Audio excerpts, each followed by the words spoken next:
নমস্কার বন্ধুরা, আমি পায়েল। আপনারা আশা করি প্রত্যেকে সকলে ভালো আছেন, সুস্থ আছেন।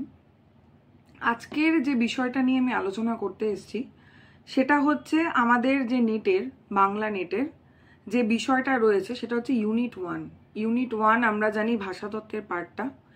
এইবার অনেকের প্রশ্ন হচ্ছে যে এই ভাষাতত্ত্বের পার্টটা অনেকের সমস্যা হয় নানান দিক থেকে, কিন্তু পরীক্ষায় কোন কোন দিকগুলো আসছে বা আমরা শেষ মুহূর্তে কোন জায়গাগুলোকে দেখে যাব, তো এটা হচ্ছে মূল আলোচনা। কোন জায়গাগুলোকে আমরা দেখব এবং কোন জায়গাগুলোকে আমরা বাদ দিলেও দিতে পারি। ঠিক আছে, যারা পড়ে ফেলেছেন তাদের জন্য খুব ভালো, কিন্তু যারা এখনো অবধি ওই পার্টগুলো পড়ে ফেলতে পারেননি তাদের প্রয়োজনও নেই। তো কেন সেটা আমি বলছি, সেটা আমি একটু ভিডিওটা শুনতে থাকুন শেষ অবধি, তাহলে বুঝতে পারবেন। এইভাবে আমি চেষ্টা করব যে নেটের প্রত্যেকটা যে ইউনিট রয়েছে সেটা পেপার 1 এবং পেপার 2 কোন জায়গাগুলো ইম্পর্টেন্ট রয়েছে, যেগুলো আপনাকে পড়তেই হবে, যেখান থেকে প্রশ্ন আসছে প্রায় প্রতিবার, এবং কোন জায়গাগুলো থেকে প্রশ্ন প্রায় আসছেই না কিন্তু ওগুলো পড়ে আমরা প্রচুর সময় নষ্ট করি। ঠিক আছে, তো সেগুলো যদি আমরা জেনে যাই তাহলে কিন্তু আমাদের এত বড় সিলেবাসের মধ্যেও আমাদের পড়াটা কিন্তু কোনো জায়গায় একটা সিলেক্টিভ মোডে চলে আসে। তার ফলে আমাদের নেট পাওয়াটা অনেক ইজি হয়ে যায়। বেশি আলোচনা না বাড়িয়ে খুব ছোট্ট করে ভিডিওটা আমি বলার চেষ্টা করছি। আজকে অনলি ইউনিট 1 নিয়ে বলছি। আমি চাইবো আপনারা এই ক্লাসগুলো শুনতে থাকুন এবং আপনাদের পড়াশোনাটা তার পাশাপাশি চালিয়ে যান। আচ্ছা, প্রথম আমি এটা আমার একদম নিজস্ব অভিজ্ঞতা থেকে বলছি। আমি সবসময় অ্যানালাইসিস করে পড়ি, ওরকম চোখ বন্ধ করে গড়গড় করে সব পড়ে যাই সেটা আমি করি না। অবশ্যই সবটা শেষ করার চেষ্টা করি, কিন্তু তার মধ্যে থেকেও আমি এটা খুঁজি যে কোন জায়গাগুলো বেশি ইম্পর্টেন্ট বা কোন জায়গাগুলো থেকে এনটিএতে বেশি পরিমাণে প্রশ্ন আসছে। তো এই স্ক্যানিংটা যেটা আপনাদের করা হয়তো উচিত, তো আমি এখানে যেহেতু রয়েছি আপনাদের সাহায্য করার জন্য, অবশ্যই এই কাজটা আমি করে দিতে পারবো। আমি সেজন্যই ভাবলাম এটা করে দিই, তাহলে আপনাদের পক্ষে সুবিধে হবে।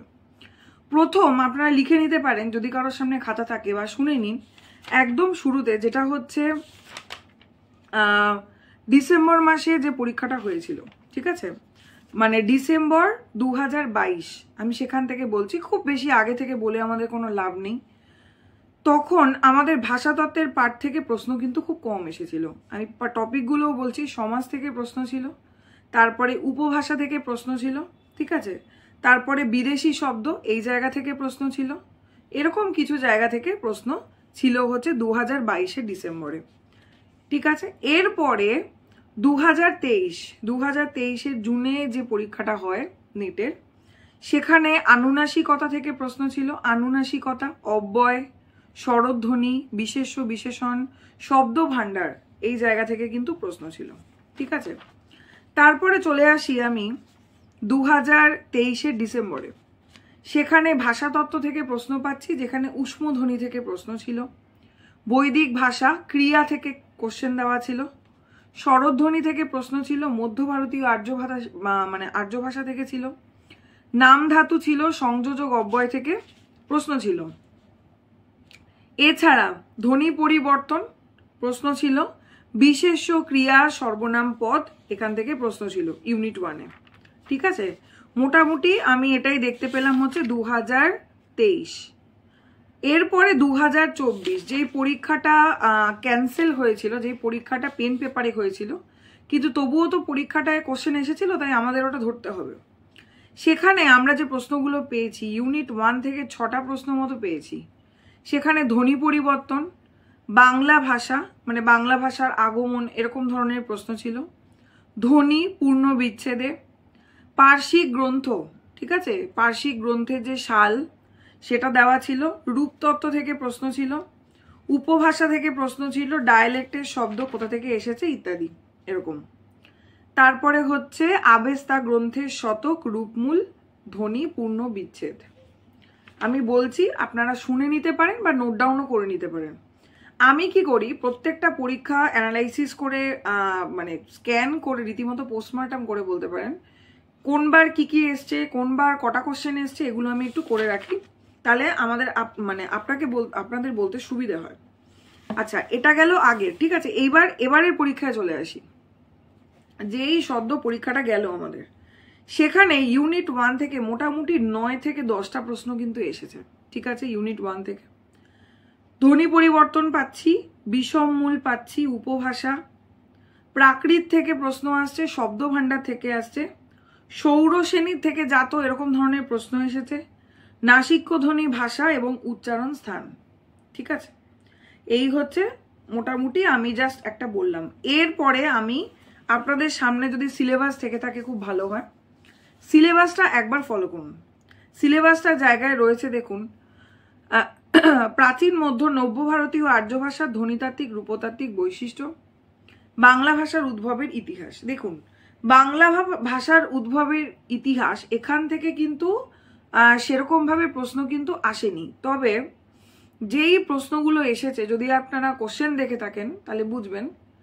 যেগুলো এসেছে ধরুন, মানে এবার যেমন এসেছিল প্রথমে ছান্দস, মানে পরপর যে পরিবর্তন হচ্ছে, প্রথমে কি আসছে, তারপর প্রাকৃত আসছে, ঠিক আছে, তারপর অপভ্রংশ অবহট্ট আসছে, এই যে সিকোয়েন্সটা, এই সিকোয়েন্সের জায়গাটা কিন্তু আমাদের জানতে হবে। মানে মূলত বাংলা ভাষার উদ্ভবের ইতিহাসের যে কি বলবো, আপনাদের কাছে রামেশ্বর বই যদি থাকে দেখবেন ওখানে পুরো ছক করে দেওয়া রয়েছে যে কিভাবে বাংলা ভাষাটা এলো কোন কোন থেকে, তো ওই পার্টটা একটু দেখে রাখবেন, নাম্বার 1। নাম্বার 2, আমি যেগুলো বলছি একটু মানে খেয়াল করুন এবং পয়েন্ট করে নিন, কারণ এগুলো থেকে কিন্তু প্রশ্ন আসে। দ্বিতীয় হচ্ছে ধরুন উত্তর পশ্চিমা, সেটা কোথা থেকে এসেছে, হ্যাঁ, পৈশাচী প্রাকৃত থেকে এসেছে, বা ধরুন এর মূল সোর্সটা কোনটা, ঠিক আছে। তারপরে ধৌলি জৌগড়ে কি পাওয়া যায়, প্রাচ্য নাকি কি বলে উদিচ্য মধ্যদেশীয়, এই যে জায়গাগুলো, ঠিক আছে। মাগধী প্রাকৃত যেটা, সেটা কোথায় শোনা যায়, ঠিক আছে।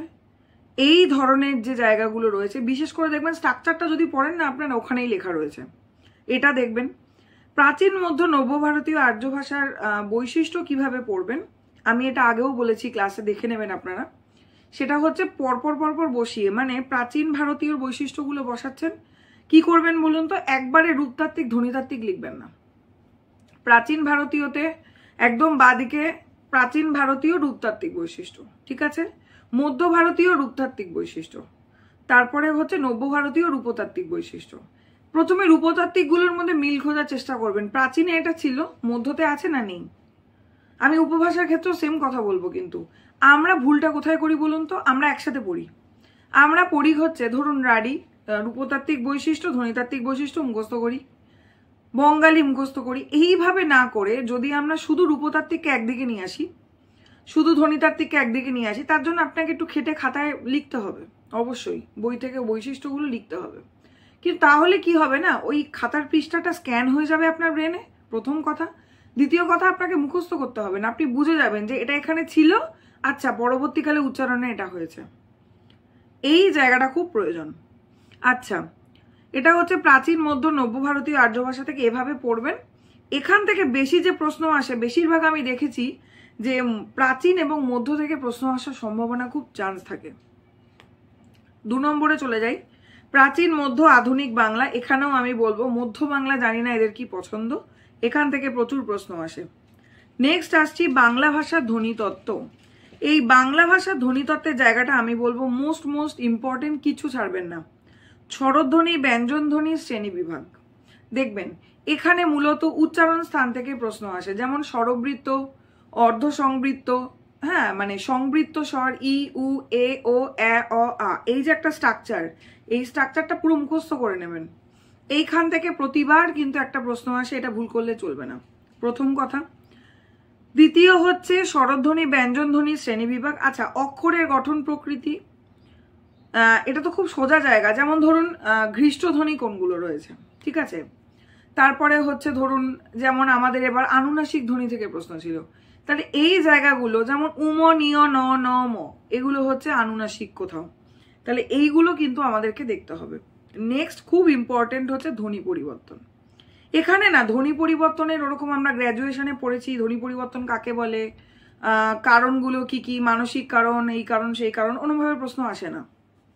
আমাদের প্রশ্ন আসে হচ্ছে মেলাতে দেয়, এখানে ধরুন দিয়ে দিয়েছে কোরিয়া থেকে কইরা, বাদিকে অপশন রয়েছে অপিনিহিতি, অভিশ্রুতি, স্বরসঙ্গতি, আমাদের ম্যাচ করতে হবে, মানে আমাদের উদাহরণ থেকে সংজ্ঞায় যেতে হবে।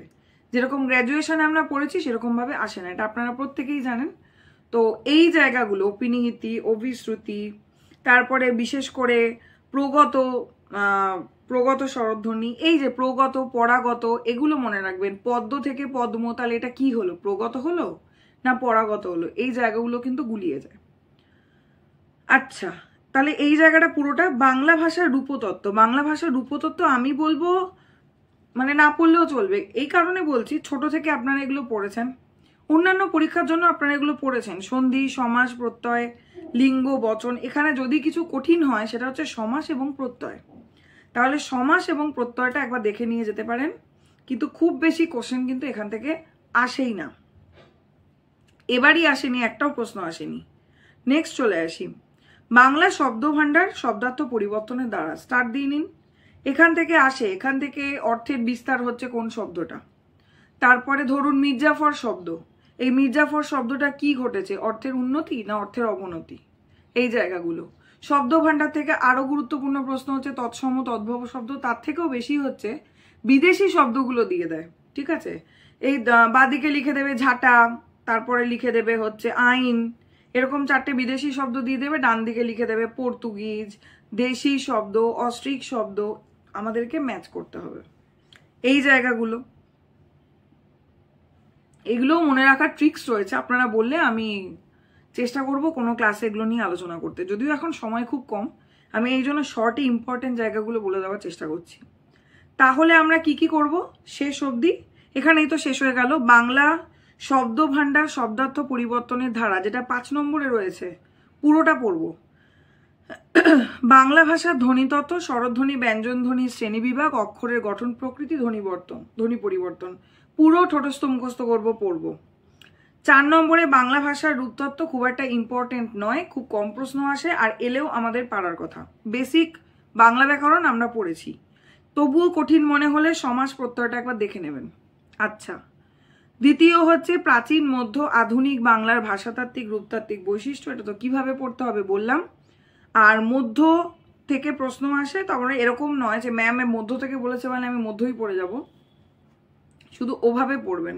অনেক সময় কি হয়, এই জায়গাগুলো অনেকে বাদ দিয়ে চলে যায়, ঠিক আছে, মনে থাকে না, মেন কথা হচ্ছে মনে থাকে না, গুলিয়ে ফেলে। তো তাতেও কিন্তু খুব বেশি কোশ্চেন, মানে আমি বলছি না যে আপনারা ছেড়ে আসুন, কিন্তু সেই অর্থেও আমি বলবো ওখান থেকে বেশি প্রশ্ন কিন্তু আসে না, আসে যতটা 3 নম্বর পয়েন্ট এবং 5 নম্বর পয়েন্ট থেকে। যদি সিলেবাসটা আপনাদের কাছে থাকে দেখবেন আমাদের 1, 2, 3, 4, 5 করে রয়েছে। তাহলে এই জায়গাগুলো খুব ইম্পর্টেন্ট, এই জায়গাগুলো অবশ্যই দেখে যেতে হবে। তারপরে ধরুন মূল যে জায়গাটা, যে স্ট্রাকচারটা, কিভাবে বাংলা ভাষাটা আসছে এবং কোথা কোথা থেকে আসছে, মাগধী, মহারাষ্ট্রী এবং সৌরসেনী ভাষার মধ্যে মূল পার্থক্য কি, তারপর হালের গাথা সপ্তশতী সেটা কিসের আন্ডারে, সৌরসেনী নাকি মহারাষ্ট্রী, এই জায়গাগুলোকে একটু খেয়াল রাখতে হবে। সব থেকে প্রাচীন কি, সৌরসেনী নাকি মহারাষ্ট্রী, আদর্শ ভাষা কোনটা, সেটা কি সৌরসেনী নাকি মহারাষ্ট্রী, এই যে জায়গাটা মনে রাখলেই মোটামুটি হয়ে যাবে। এই হচ্ছে আমাদের ইউনিট 1 আলোচনা, আর বেশি আমি কিছু বলবো না, বলতে গেলে অনেক কথা বলতে হয় ইউনিট 1 নিয়ে। আজকে শুধু এটুকু আমি আলোচনা করলাম যে কোন কোন জায়গাগুলো ইম্পর্টেন্ট, এবং এই জায়গাগুলো শেষ মুহূর্তে আপনারা অবশ্যই দেখে যাবেন। আশা করি ভিডিওটা আপনাদের কাজে লাগবে। নেক্সট দিন থেকে আমি আবার এর পরবর্তী ইউনিট 2, ইউনিট 3 করে আলোচনা করব, এবং বিশেষ করে পেপার 1 নিয়েও আলোচনা করব। আজকে এ পর্যন্তই, ধন্যবাদ সকলকে।